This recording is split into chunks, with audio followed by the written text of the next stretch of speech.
Hello दोस्तों, इससे पहले हम लोग कवर कर रहे हैं अभी एशिया महाद्वीप को। आज भी वही सेशन चलेगा एशिया महाद्वीप का, क्योंकि बहुत ही छोटा सा पार्ट अभी तक हम लोगों ने देखा है। और इस वीडियो में हम देखेंगे रूस के महत्वपूर्ण क्षेत्रों को।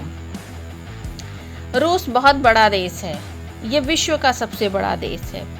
इसका कुछ भाग यूरोप में पड़ता है और कुछ पार्ट एशिया महाद्वीप में पड़ेगा, लेकिन अधिकतर जो विकसित क्षेत्र है वो आपका यूरोपीय महाद्वीप में पड़ेगा।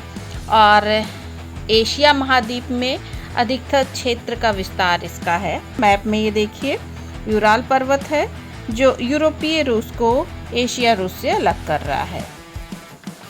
यह वलित पर्वत है, यूराल पर्वत, और ये सीमा बना रहा है यूरोप और एशिया के बीच में। इसकी सबसे ऊंची चोटी नरोदनया है तथा दूसरी चोटी देखेंगे तो ये अमनटाउक है। यहाँ कोयला नहीं मिलता है, लेकिन लौह अयस्क और अन्य धात्विक खनिज पाए जाते हैं। अब दूसरा सबसे अधिक विकसित क्षेत्र है मास्को का प्रदेश। यह रूस की राजधानी है मास्को, जो ओका नदी के मैदानी क्षेत्र में पड़ेगा। यहाँ सूती वस्त्र उद्योग का विकास हुआ है। उस स्थान का नाम है इवानवो, जो सूती वस्त्र उद्योग का सबसे बड़ा केंद्र है। इसे रूस का मैनचेस्टर कहते हैं। इवानवो मैप में देखते चलते हैं, मैप में यहाँ पड़ेगा इवानवो, ये है। मास्को में मशीन, इंजीनियरिंग उद्योग और रसायन का विकास हुआ है। मोटर वाहन उद्योग निजनी नोवगोरोड में पड़ता है। ये निजनी नोवगोरोड एक स्थान है, ये इसकी लोकेशन मैप में देख लेते हैं।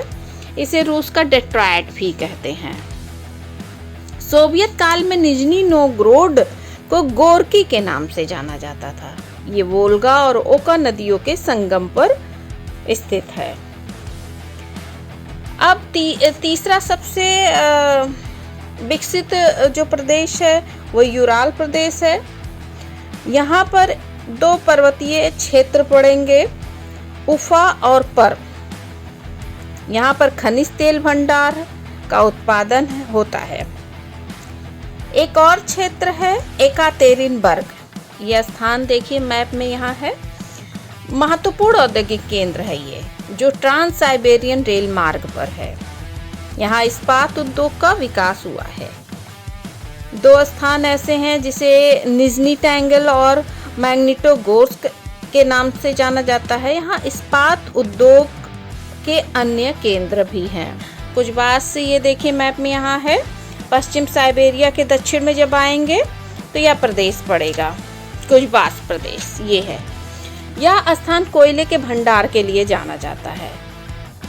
कोयले के कई टाइप होते हैं, जिसमें बिटुमिनस और एंथ्रेसाइट कोयला यहाँ पाया जाता है। और लौह इस्पात और भारी इंजीनियरिंग उद्योग का विकास हुआ है। क्योंकि कोयला मिल गया, बिटुमिनस और एंथ्रासाइट, तो अनुकूल दशा होने के कारण यहाँ पे लौह इस्पात उद्योग और भारी इंजीनियरिंग उद्योग का विकास किया गया। पश्चिम साइबेरिया का सबसे बड़ा शहर नोवोसिबिर्स्क है। ये देखिए मैप में यहाँ है। यह क्षेत्र मांस प्रसंस्करण उद्योग के लिए जाना जाता है। इसे साइबेरिया का शिकागो कहते हैं। अब एक स्थान है बर्नौल। ये भी वस्त्र और रसायन उद्योग के लिए जाना जाता है। और नोवोकुजनेस्क लौह इस्पात उद्योग के लिए जाना जाता है। एक क्षेत्र है आर्कटिक प्रदेश। यहाँ पे खनिज संसाधन तो नहीं पाए जाते हैं, लेकिन शंकुधारी वन मिलते हैं। और शंकुधारी वन मिलने के कारण लकड़ी चिराई और कागज उद्योग का यहाँ विकास कर दिया गया। और इसी क्षेत्र में है बाल्टिक सागर के फिनलैंड की खाड़ी के तट पर स्थित सेंट पीटर्सबर्ग। यह मॉस्को के बाद दूसरा सबसे बड़ा शहर है और सबसे बड़ा बंदरगाह होने के साथ यह ट्रांस साइबेरियन रेलवे का पश्चिमी जंक्शन भी है।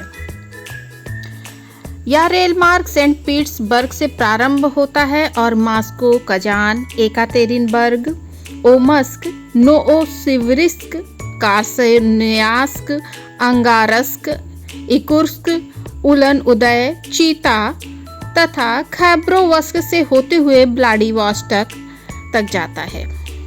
सेंट पीटर्सबर्ग रूस में जलयान उद्योग के लिए जाना जाता है। यहाँ एक ओनेगा झील पड़ता है और इसी झील के पास ही पेट्रोजावस्क और श्वेत सागर के तट पर स्थित है अर्खांगेल्स्क। यह लकड़ी चिराई और कागज उद्योग के लिए जाना जाता है। आ जाइए, एक क्षेत्र है मरमांस्क। यह रूस के कोला प्रायद्वीप पर एक बंदरगाह है, आर्कटिक महासागर के पास है। यहाँ देख लेते हैं मरमांस्क का क्षेत्र। यह उत्तरी अटलांटिक ड्रिफ्ट, नॉर्वेजियन गर्म जलधारा भी इसे कहते हैं, और इस गर्म जलधारा के कारण शीत ऋतु में भी तापमान हमेशा बढ़ा हुआ रहता है। एशिया महाद्वीप के सबसे महत्वपूर्ण क्षेत्र रूस, जो कि यूरोपीय रशिया में पड़ता है, अधिकतर जहां पर विकसित प्रदेश हैं उसको इस वीडियो में कवर कर लिया गया है। आगे हम एशिया महाद्वीप के नए तथ्यों के साथ फिर मिलेंगे। तब तक के लिए अनुमति दीजिए। धन्यवाद। इस वीडियो को लाइक, सब्सक्राइब करना ना भूलें, जिससे आने वाली वीडियो आप तक आसानी से पहुंच जाए।